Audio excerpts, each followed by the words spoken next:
Good evening मेरे प्यारे बच्चों। आप सभी प्यारे बच्चों का स्वागत है आपके अपने परिवार फ्यूचर ऑनलाइन क्लासेस सोनपुर में। मेरे प्यारे बच्चे, मैं आपको बता दूं, आज हम इस वीडियो में बिहार डीएलएड फर्स्ट ईयर सत्र 2025 से 27 के बच्चों के लिए गेसिंग प्रश्न कराने वाला हूं, जिसमें मैं आज इस वीडियो में आप सभी लोगों को पेपर आपके जो है F6 के ऊपर बात करने वाले हैं। F6 की बात कर ले मेरे प्यारे बच्चे, तो इसमें आज हम लोग जो है बात करने वाले हैं शिक्षा में जेंडर और समावेशी परिप्रेक्ष्य के ऊपर बात करेंगे। यह आपका पेपर है, सत्र आपका 2025 से 27 है, गेसिंग क्वेश्चन है। और इसमें मैं आपको बताना चाहूंगा कि इसमें आपको टोटल जो है यूनिट 1 से लेकर आपको 1 से लेकर 3 तक पढ़ना होगा।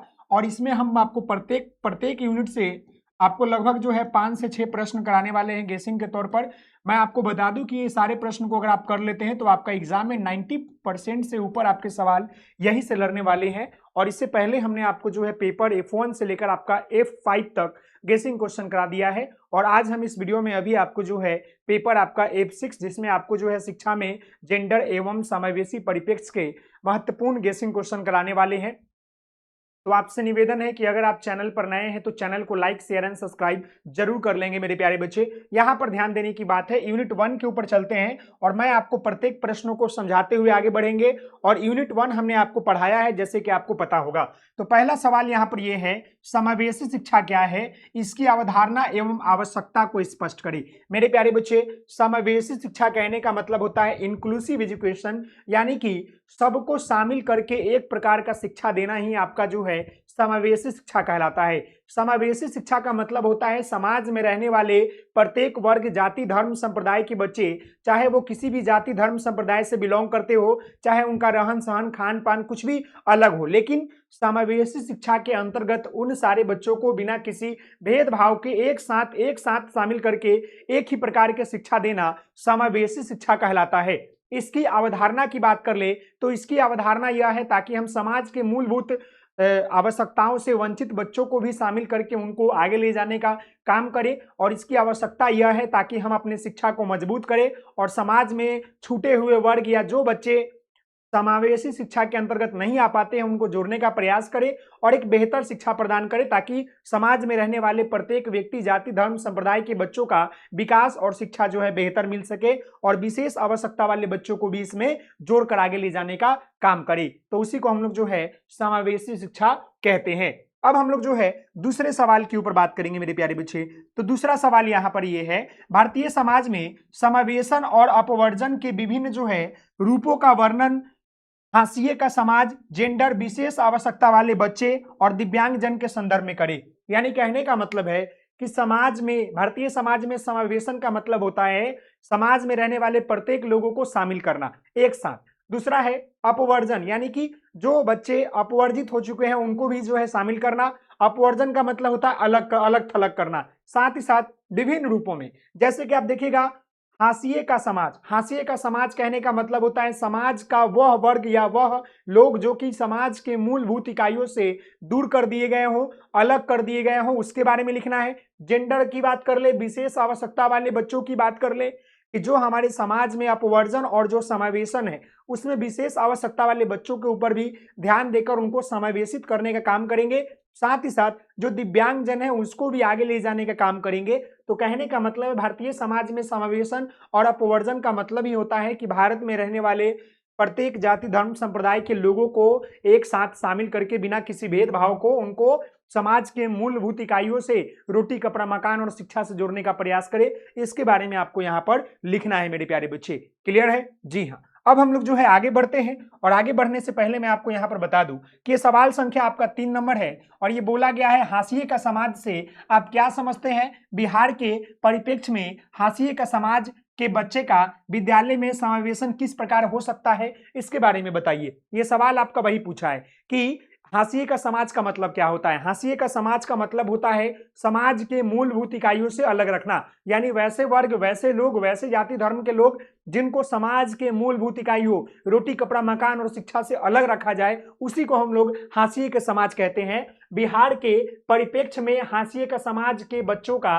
विद्यालय में समावेशन किस प्रकार हो सकता है? तो मेरे प्यारे बच्चे, विद्यालय में जो हाशिए के समाज के लोग हैं उनके बच्चों का समावेशन जो है निम्नलिखित तरीके से कर सकते हैं, जैसे कि समावेशी शिक्षा के माध्यम से, बाल केंद्रित शिक्षा के माध्यम से, जागरूकता के माध्यम से, उनके अधिकारों के माध्यम से, इन सभी विधियों के माध्यम से जो वर्ग के बच्चे हाशिए के समाज है, चाहे अपेक्षित वर्ग से आते हैं या उपेक्षित अन्य वर्ग से आते हैं, या जो समाज के मूलभूत इकाइयों से वंचित रह गए हैं, हम उनको हाशिए के समाज के बच्चों को क्या कर सकते हैं? समावेशी शिक्षा के माध्यम से जोड़ सकते हैं, जहां पर समाज के प्रत्येक वर्ग के बच्चे, जहां पर बिना किसी प्रकार के भेदभाव के साथ एक साथ मिलाकर उनको शिक्षा देने का काम करते हैं, उस प्रकार हम क्या कर सकते हैं कि हाशिए के समाज के बच्चों को विद्यालय से जोड़ा जा सकता है। क्लियर है? जी हाँ। अगला सवाल, कक्षा में शिक्षार्थियों में विविधता और असमानता की समझ तथा उनके महत्व पर प्रकाश डालिए।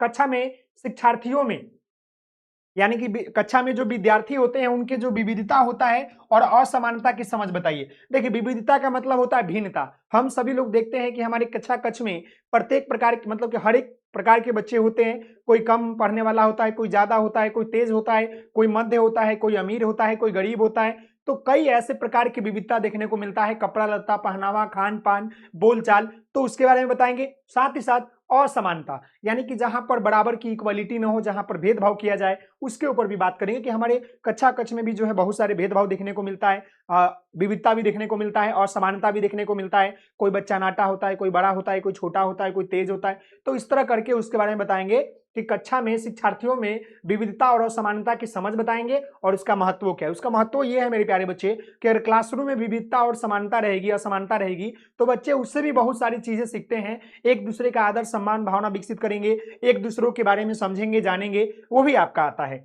अगला सवाल यहां पर है मेरे प्यारे बच्चे, समावेशी शिक्षा के लिए आकलन की प्रकृति एवं उसकी प्रक्रिया क्या है? देखिए, समावेशी शिक्षा कहने का मतलब होता है इंक्लूसिव एजुकेशन, जहां पर प्रत्येक वर्ग के बच्चों को एक साथ बैठाकर किसी भी प्रकार के बिना भेदभाव के हम शिक्षा देने का काम करते हैं, उसी को हम लोग क्या कहते हैं? समावेशी शिक्षा कहते हैं। उसमें आकलन की बात कर लेंगे तो आकलन की प्रकृति निम्नलिखित स्तर पर हो सकती है। हम पढ़ाने के दौरान आकलन कर सकते हैं, हम बच्चों के दृष्टिकोण के अनुसार आकलन कर सकते हैं, बच्चों के अकॉर्डिंग आकलन कर सकते हैं। विशेष आवश्यकता वाले बच्चों का आकलन हम अलग तरीके से कर सकते हैं, जो सामान्य वर्ग के बच्चे हैं उनको अलग तरीके से कर सकते हैं। यानी बच्चों के जैसा रिक्वायरमेंट होगा उस तरह से हम उसका आकलन करेंगे। ऐसा नहीं कि एक ही स्टिक से हम सारे बच्चों को हाँक देंगे, नहीं।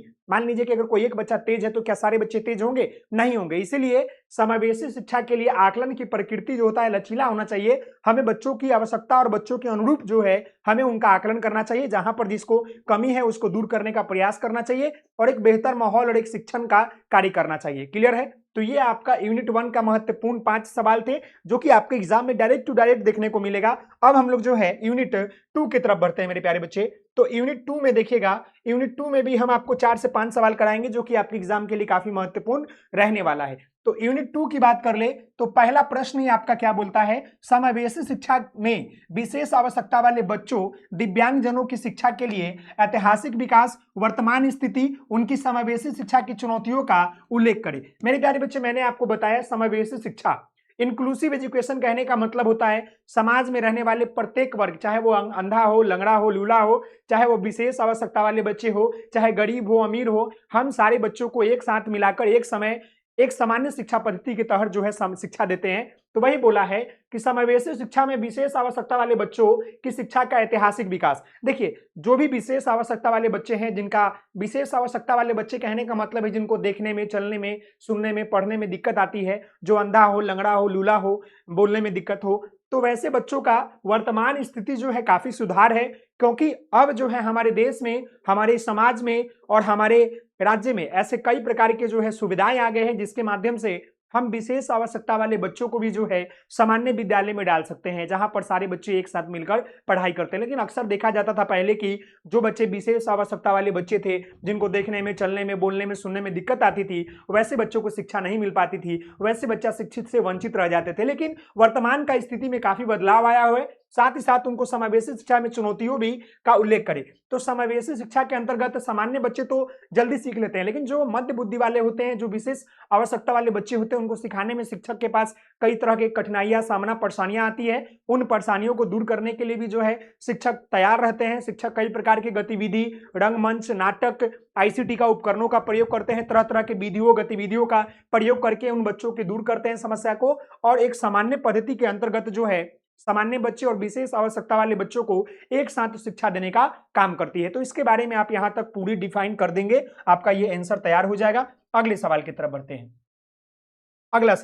अगला सवाल मेरे प्यारे बच्चा यहाँ पर ये है कि विशेष आवश्यकता वाले बच्चों से क्या तात्पर्य है। विशेष आवश्यकता वाले बच्चे के विभिन्न प्रकारों की चर्चा करें। तो अभी मैंने आपको बताया विशेष आवश्यकता वाले बच्चों का तात्पर्य यह होता है वैसे बच्चे जिनको सुनने, चलने, पढ़ने, लिखने, दौड़ने, खेलने, कूदने में दिक्कत हो, यानी कि वैसे बच्चे जो दिव्यांग हो, चाहे वो किसी भी अंग से दिव्यांग हो, चाहे उनको देखने में दिक्कत हो, अंधा हो, लंगड़ा हो, लूला हो, उन बच्चों को हम लोग क्या कहते हैं, विशेष आवश्यकता वाले बच्चे कहते हैं। विशेष आवश्यकता वाले बच्चों के विभिन्न प्रकार बहुत सारे होते हैं, जैसे कि आपका अंधा बालक हो गया, जिनको देखने में दिक्कत हो, जिनको सुनने में बहरा हो गया, गूंगा हो गया, चलने में लंगड़ा हो गया, ऐसे कई प्रकार के हैं। मानसिक बीमारी वाले बच्चे, ऐसे कई प्रकार की जो है विशेष आवश्यकता वाले बच्चे हैं जिनका आप वर्णन यहां पर कर सकते हैं। आपका आंसर ये कंप्लीट हो जाएगा। अगला सवाल देखिएगा, आप अपनी कक्षा में विशेष आवश्यकता वाले बच्चों की पहचान के लिए कौन कौन से तरीका अपनाएंगे। तो मेरे प्यारे बच्चे, विशेष आवश्यकता वाले बच्चों की पहचान के लिए हम तरह तरह की क्या करेंगे,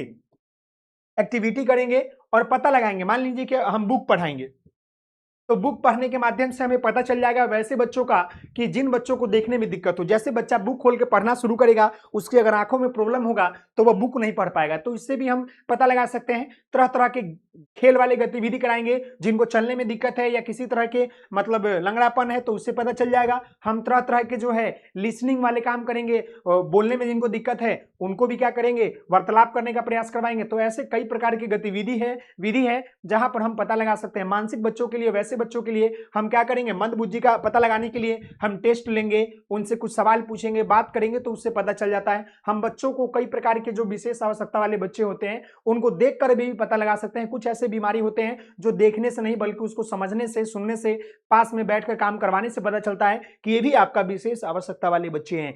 कम पढ़ने वाला बच्चा भी और ज्यादा पढ़ने वाला बच्चा भी और लंगड़ा लूला बच्चा, ये सब विशेष आवश्यकता वाले बच्चों के अंतर्गत आते हैं। इसके बारे में आप यहां पर लिख सकते हैं। अगला सवाल, समावेशी कक्षा में विशेष आवश्यकता वाले बच्चों के सीखने के लिए शिक्षा का स्वरूप कैसा होना चाहिए। तो मेरे प्यारे बच्चे, मैं आपको बता दूं, समावेशी शिक्षा कहने का मतलब होता है सभी को शामिल करके शिक्षा देना। और इस कक्षा में क्या होता है, समाज के प्रत्येक वर्ग के बच्चे आते हैं। सामान्य शिक्षा पद्धति के माध्यम से उनको एक समान शिक्षा दिया जाता है, चाहे वो किसी भी जाति, अमीर, गरीब, धर्म निरपेक्ष कोई भी चीज हो। समझ गए। लेकिन यहां सवाल पूछा है विशेष आवश्यकता वाले बच्चों को सीखने के लिए शिक्षा का स्वरूप कैसा होना चाहिए। तो शिक्षा का स्वरूप जो है लचीला होना चाहिए। हमें विशेष आवश्यकता वाले बच्चों को ध्यान में रखते हुए हमें क्लासरूम का डेकोरेशन करना पड़ेगा, हमें उन सारी सुविधाओं की आवश्यकता पड़ेगी, हमें उन सारे उपकरणों की आवश्यकता पड़ेगी जिसकी सहायता से हम विशेष आवश्यकता वाले बच्चों को बेहतर शिक्षा दे पाए। टीवी की आवश्यकता पड़ेगी, सुनने वाले रेडियो की आवश्यकता पड़ेगी, बड़े बड़े चित्र, प्रोजेक्ट, बड़े बड़े गतिविधि, ताकि बच्चों को जिसको चलने में दिक्कत हो उसको चेयर चाहिए। ऐसे कई प्रकार के उपकरणों की आवश्यकता पड़ेगी ताकि हम बच्चों को क्या कर सके, समावेशी कक्षा में भी जो है विशेष आवश्यकता वाले बच्चों को सामान्य पद्धति के माध्यम से शिक्षा दे पाए।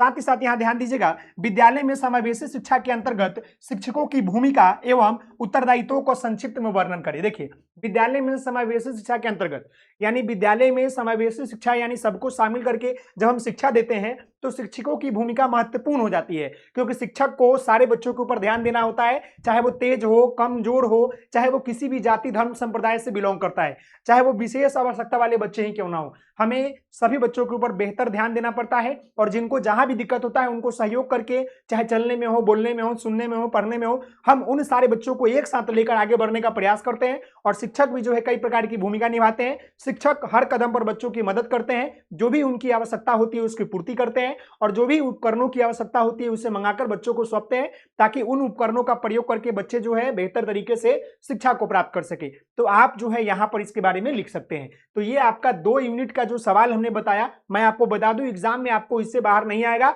अब हम जो है इसके तीसरे यूनिट के ऊपर बात करेंगे और तीसरे यूनिट में बात कर ले तो लगभग इसमें भी आपका 5 प्रश्न है। तो आइए इसके बारे में मैं आपको समझा दूं। देखिएगा, ये भी आपका 5 प्रश्न है, इसके बारे में भी समझ लीजिए। यहां पर सवाल आपसे क्या बोला है, तीसरा यूनिट का पहला सवाल कि जेंडर से आप क्या समझते हैं, जेंडर विवेद से आप क्या समझते हैं। देखिए जेंडर का मतलब दो तरीके से होता है, एक होता है लिंग यानी कि सेक्सुअल चीजें होती है जैसे कि फीमेल और मेल हो गया, वहीं आपका जेंडर विभेद की बात कर ले। जेंडर विभेद कहने का मतलब होता है जहां पर जेंडर के आधार पर जो है विविधता देखने को मिलता है, भेदभाव देखने को मिलता है। जैसे कि लड़का और लड़की में हम बात कर ले तो अक्सर हम देखते हैं कि जेंडर विभेद का सामना करना पड़ता है, लड़का को भी करना पड़ता है, लड़की को भी करना पड़ता है। अक्सर लड़कियों को छूट मिलती है, लड़कियों को नहीं मिलता है। अभी देखिएगा तो समाज में हमारी लड़कियों को आगे बढ़ाने के लिए थोड़ा सा सहयोग मिला है, आरक्षण मिला है, लेकिन लड़कों को नहीं है। तो हर जगह आप देख सकते हैं जीवन के प्रत्येक क्षेत्र में, प्रत्येक कार्यों में लड़का और लड़की को लेकर काफी भेदभाव देखने को मिलता है। तो जेंडर विभेद का मतलब ही होता है लड़का और लड़कियों के बीच भेदभाव, चाहे वो किसी भी क्षेत्र को लेकर हो। क्लियर है? जी हाँ।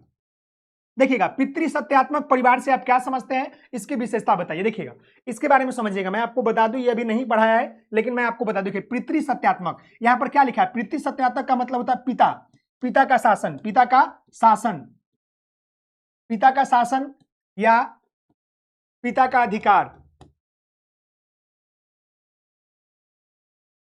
पिता का अधिकार कहने का मतलब है कि पितृसत्यात्मक परिवार से क्या समझते हैं, यानी कि ऐसा परिवार जहां पर पिता का अधिकार होता है वह क्या होता है। तो मेरे प्यारे बच्चे हम सभी लोग जानते हैं कि हमारे घर परिवार का मुखिया दो ही लोग होता है, अगर दादा दादी जीवित है तो वो होंगे, अगर पापा मम्मी है तो पापा मम्मी होंगे। तो पापा मम्मी में भी सबसे पहले पापा आते हैं जो कि आपके घर को चलाते हैं, घर को मैनेज करते हैं। वही बात यहां पर लिखा गया है। पितृसत्यात्मक परिवार से क्या मतलब है, ऐसा परिवार जिसको चलाने के लिए परिवार का पिता मुखिया के रूप में काम करे, उसी को हम लोग जो है क्या बोलते हैं, पितृसत्यात्मक परिवार। इसकी विशेषता यह है कि इसकी विशेषता यह है मेरे प्यारे बच्चे कि एक पिता जो होता है अपने परिवार को चलाने के लिए काफी मेहनत करता है और अपने परिवार के लोगों की सारी सुख सुविधाओं को प्रदान करता है। जो भी समस्याएं आती है उसे परिवार के लोगों के साथ मिलकर उसको दूर करता है और यहाँ पर पिता ही जो है हेड होता है, मुखिया होता है। क्लियर है? जी हाँ। अगला सवाल, नारीवाद महिला सशक्तिकरण के क्या है, इसकी विशेषता क्या है। देखिए नारीवाद महिला सशक्तिकरण, महिला सशक्तिकरण कहने का मतलब होता है महिलाओं का जो अधिकार है, महिलाओं का जो मतलब विशेषाधिकार है या महिलाओं को जो अधिकार प्राप्त है उसको जानना और हर महिला अपने अधिकार को जानकर उसका जीवन में यूटिलाइज करना ही आपका महिला सशक्तिकरण है, ताकि किसी भी प्रकार के साथ जो है महिला के साथ भेदभाव नहीं हो, उसे दबाया नहीं जाए। जब तक महिला के पास अपना नारीवादी शक्ति है, जब तक उनको अपना अधिकार पता है, तब तक वो क्या करेगी, महिला जो है काफी अपने क्षेत्र में आगे बढ़ेगी और महिला को किसी प्रकार की कहीं दिक्कत नहीं होगा, उसे अपना अधिकार के बारे में पता रहेगा। वह क्या करेगी, महिला सशक्तिकरण के माध्यम से अपने अधिकारों को अपने हनन होने से बचेगी और अपना अधिकार के लिए वो लड़ाई करेगी, लोगों को जागरूक करेगी। इसके बारे में आपको यहां लिखना है। अगला है बच्चों के समाजीकरण में जेंडर की भूमिका में बचपन, परिवार, समुदाय और मीडिया की क्या प्रभाव डालता है। तो बच्चों के समाजीकरण की बात कर ले तो बच्चों का समाजीकरण जो होता है एक ऐसी प्रक्रिया है जिसके द्वारा व्यक्ति जो है समाज में रहने योग्य बनता है, समाज के रीति रिवाज, रहन सहन, खान पान, बोलचाल, खान पान इत्यादि चीजों को सीखता है, जानता है। इसमें जेंडर की बात कर ले, इसमें आपका जो है मीडिया की बात कर ले, समुदाय की बात कर ले, सब लोगों का अपना अपना भूमिका है। सब लोग कुछ ना कुछ बच्चों को सिखाते हैं, बच्चों के समाजीकरण में मदद करते हैं। इसके बारे में आप लिख लीजिएगा। अगला है बालिका शिक्षा को बेहतर बनाने हेतु बिहार सरकार ने कौन कौन से जो है योजनाएं चलाई है। तो देखिए लड़कियों को शिक्षित करने के लिए या लड़कियों को शिक्षा में आगे ले जाने के लिए बिहार सरकार के द्वारा कई प्रकार की योजनाएं चलाई गई है, चाहे वो मिड डे मील की बात कर ले, पोशाक की बात कर ले, छात्रवृत्ति की बात कर ले, साइकिल योजना की बात कर ले या उच्च शिक्षा की बात कर ले। ऐसे बहुत तरह की योजनाएं हैं जो कि बिहार सरकार ने चलाई है बच्चियों के लिए, ताकि बच्चियों की शिक्षा में किसी प्रकार की बाधा नहीं हो और उसको बेहतर शिक्षा मिले, वो आगे पढ़े और राज्य और देश का नाम रोशन करे और अपने भविष्य को बेहतर करे। तो बिहार सरकार के द्वारा भी जो है मिड डे मील, साइकिल योजना, पोशाक योजना, आपका जो है छात्रवृत्ति योजना, कन्या उत्थान योजना, ऐसे कई प्रकार की जो है शिक्षा क्षेत्र को लेकर बढ़ाया गया है ताकि बच्चियां अपने जो है शिक्षा को बेहतर करे और आगे बढ़े। तो इसी के साथ मेरे प्यारे बच्चे ये जो आपका पेपर है, पेपर आपका F6, जिसमें आपको शिक्षा में जेंडर एवं समावेशी परिप्रेक्ष्य के बारे में जानना और पढ़ना था। हमने तीनों यूनिट से महत्वपूर्ण सवाल आपको करा दिए हैं। महत्वपूर्ण आपका 15 से 16 सवाल है जो कि आपको एग्जाम में इससे बाहर आपको देखने को नहीं मिलेगा। इसी में से आपके सवाल एग्जाम में डायरेक्ट टू डायरेक्ट आएंगे। तो आशा करते हैं मेरे प्यारे बच्चे आपको ये वीडियो पसंद आई होगी। तो प्लीज आप सभी लोगों से निवेदन है कि आप लोग वीडियो को लाइक, शेयर एंड सब्सक्राइब कीजिएगा। बहुत बहुत धन्यवाद। जय हिंद, जय भारत। आप सभी लोगों को लाइक, शेयर, सब्सक्राइब कीजिए और वीडियो को शेयर कीजिए।